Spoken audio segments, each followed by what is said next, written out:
I came back from working overseas for 4 years in 2003, and I felt almost slightly like I could look at England from a distance.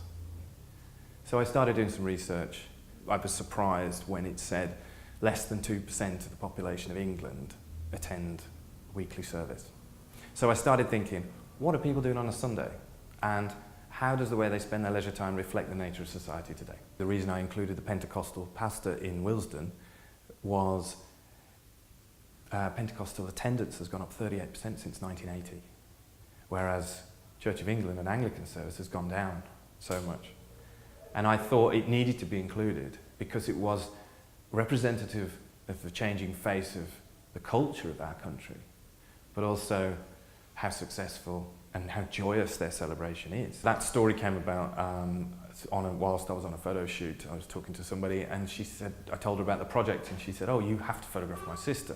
My father was the first manager of the first ever McDonald's in Woolwich. And so she said, my sister, single mom, she's got a 2-year-old, she takes her daughter to McDonald's for breakfast every Sunday morning, and I just thought, I've got to photograph this. Because again, it's indicative and representative of how our Sundays are changing. This was a family who had a single mom, she had 11 children. But the fascinating thing about that story is she surrounded herself with children, in effect. And the quote in her chapter is, Sundays as a child, I just used to run and play in the grass. And there was part of me that, observing her throughout the day, that realised that actually she still yearned for the happiness that she had when she was a child. And when I came to edit the story became less about her and more about her 11-year-old daughter, who was the middle child, who became the mother to all the younger children.